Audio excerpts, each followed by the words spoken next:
The night was still, the air heavy with the faint scent of pine and cool mist rising off the water. I had set up my modest tent near the shore of my family's lake, a place that had been ours for generations, older than any of the houses that lined the opposite bank. My grandfather had carved his initials into the weathered dock decades ago, and every time I touched the splintered wood, I felt him beside me, reminding me that this land was ours, sacred and untouchable. I thought the night would remain quiet. Just me, the crackle of my fire, and the haunting cries of loons drifting across the black water. But headlights tore through the darkness like angry eyes, and the screech of tires on gravel shattered the peace. I stood up, bewildered, as 3 squad cars pulled right onto the private drive, their lights flashing red and blue across the water. Behind them, waddling with a puffed chest and a clipboard clutched like a weapon, was Karen, the self-proclaimed queen of the HOA across the lake. Her wide face glowed with smug satisfaction as she jabbed a finger toward me, her voice slicing through the night. "That man is trespassing and squatting on community land. Arrest him before he destroys our property." The cops looked at me like I was a criminal caught red-handed. My fire hissed in protest as boots crunched closer. I tried to stay calm, though my heart hammered. "Officers, this is my family's land. I've got the deed, the survey, and even the original land grant from the state in my cabin." But Karen's shrill laugh cut me off. "Oh, don't listen to him. This lake and shoreline fall under HOA jurisdiction, and we voted to keep camping and fires banned. He's just some wannabe squatter trying to freeload on what we've built." She flapped her clipboard like a judge's gavel, as though the weight of her signatures meant more than history itself.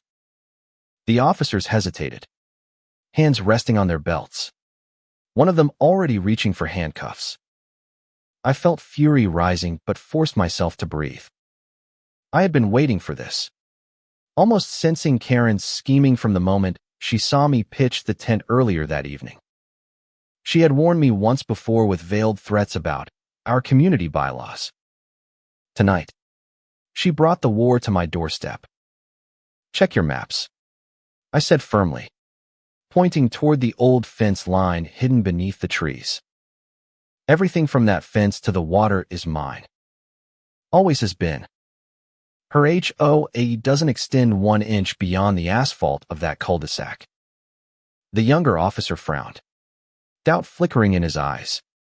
But Karen bulldozed over him with another torrent of venom. "Don't be fooled. Officers.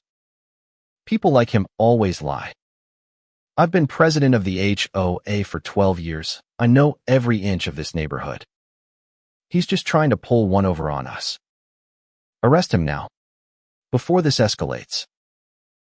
That was the spark. The moment everything turned. Because as Karen spewed her fury, a familiar set of headlights appeared at the end of the drive. My cousin Daniel, a county surveyor, stepped out of his truck carrying a rolled-up tube under his arm. He had seen the flashing lights from the highway and came to investigate. "What's going on?" he asked, his voice low but steady. When I explained, he unrolled the survey papers right there on the hood of the nearest cruiser. The cops leaned in with flashlights, tracing boundary lines, property markers, and signatures that went back further than the HOA itself. Karen's face tightened, her smirk evaporating as the truth unfurled in black and white ink. "This lakefront," Daniel announced, tapping the map for emphasis, "is registered solely under the name of the Walker family. That means him, not you, ma'am. Your HOA doesn't own dirt here. In fact, by stepping onto this property and dragging law enforcement onto private ground without cause, you're the ones trespassing tonight." His words hung in the night like a hammer hitting steel. The officers shifted uncomfortably, their confidence shaken, their earlier readiness to slap cuffs on me now replaced with awkward silence. One of them cleared his throat, muttering, "We might need to call the sheriff about this." But Karen wasn't done. She leaned forward, her voice rising with desperation. No, no, that can't be right. The board voted on this. The bylaws say. Her words crumbled when Daniel cut her off with a hard glare. Bylaws don't trump state law or recorded deeds. Lady, votes don't rewrite history. You can't vote to steal someone's property. The silence afterward was louder than any siren. The officers, red-faced and visibly annoyed at being manipulated, turned their questions toward Karen. Why had she reported trespassing without verifying boundaries? Why had she insisted this was community property? Why had she escalated a private matter into a police confrontation?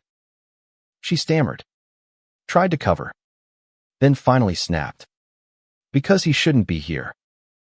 It looks bad. People driving by see a tent. A fire, it lowers property values. That was the truth bleeding out at last. Not law. Not safety. Just Karen's obsession with appearances. With control. With owning what was never hers. I stared at her. My blood boiling, but my voice steady as steel. You sicked the cops on me for enjoying the land my grandfather bought with his bare hands. For sitting by the water where my family spread his ashes. And you lied to them to try to erase that truth. You wanted me gone because you think your authority stretches further than the law. But tonight, you just proved how small you really are. The officers looked at me with new eyes, now not a suspect, but a victim. And Karen. Her face was mottled red, her arms flailing as though she could still claw back control. But the more she spoke, the more pathetic she sounded. And then came the unexpected twist. From the shadows near the dock, a voice called out, "Old Mrs. Harper," the last original resident of the neighborhood before the HOA swallowed it whole, stepped forward with a lantern in hand. She had watched quietly from her porch until now. Her words cut through the chaos with quiet authority. He's telling the truth. I was here when his grandfather bought this land. I watched him hammer that dock himself. That lake has never belonged to the HOA. And Karen's known it all along. She just hoped no one would challenge her. The weight of her testimony was undeniable. Her memory, a living record no document could dispute. The officers turned stone-faced, one of them scribbling notes while the other spoke into his radio, reporting the incident up the chain. Karen shrieked, her voice cracking, calling Mrs. Harper a liar, calling Daniel corrupt, calling me every insult in the book. But the louder she screamed, the smaller she seemed. The cops finally told her to stand back or risk being cited for false reporting and harassment. Her clipboard dangled uselessly in her hands. The symbol of power she had wielded for years suddenly no stronger than a scrap of cardboard. And me. I stood by the fire, the flames reflecting off the lake, my chest rising with something more than anger. It was justice, a quiet but unshakable truth that no lie could erase. The night didn't end with Karen's shrieks fading into the trees. The officers weren't content to just scold her and leave. They radioed for the sheriff. And within 20 minutes, a larger SUV rolled up the gravel road. Sheriff Daniels stepped out, a man I'd known since high school football, broad-shouldered with a patience that only came from years of putting up with small-town drama. He scanned the scene, flashing lights reflecting off the water, me standing by my tent and fire, Karen red-faced and trembling like a kettle about to explode, and Mrs. Harper still holding her lantern like a witness from another era. He didn't need an explanation. He already knew where the truth likely lay. Still, procedure had to be followed. He asked each of us to recount what had happened. Karen's story spilled out first. Erratic and angry. Full of contradictions. She kept calling my tent a squatter's camp. Kept saying the HOA had jurisdiction. And at one point even claimed I was endangering children by having a campfire, though the nearest child was at least half a mile away, tucked safe in their bed. Daniels listened politely, but his brow arched higher with each absurd claim. When it was my turn, I laid it out clean: family deed, original land grant, the survey Daniel had brought, and Mrs. Harper's testimony. Daniels examined the documents, then turned to Karen with the kind of expression that made grown men wilt in courtrooms. "Ma'am," he said slowly, "you've dragged law enforcement out here under false pretenses. This man has every right to camp on his own property. You don't have any authority over this shoreline, and you knew or should have known that before you called." Karen's mouth opened and closed like a fish caught in shallow water. But the bylaws," she sputtered. Daniels didn't flinch. "Bylaws aren't law. And abusing 911 to enforce them is not just harassment, it's potentially criminal. You wasted resources and tried to weaponize the police against an innocent man."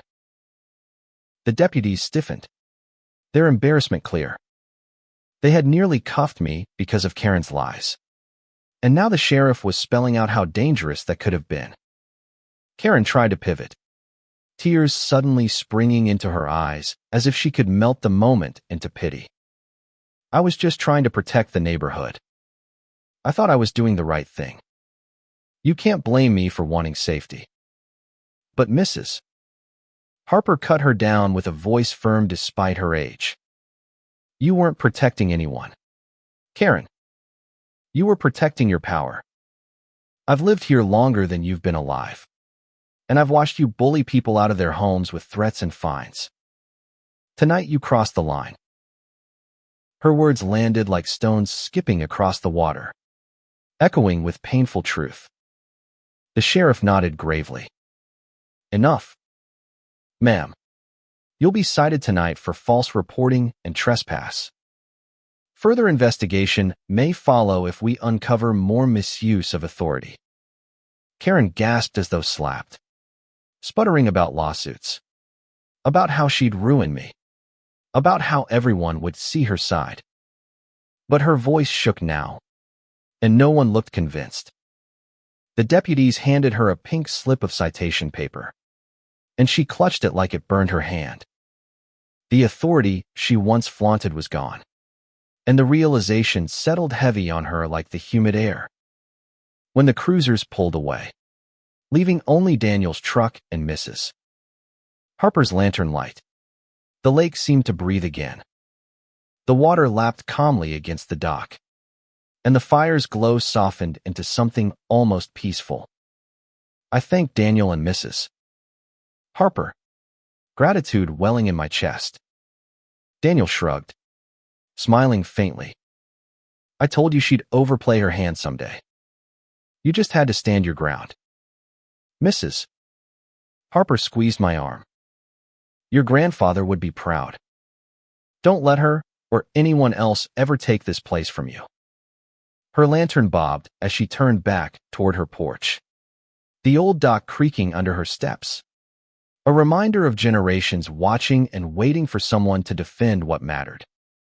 But the fallout didn't stop there. Word spread quickly the next morning, neighbors whispering about the squad cars at the lake, the sheriff's confrontation, and the citation in Karen's name.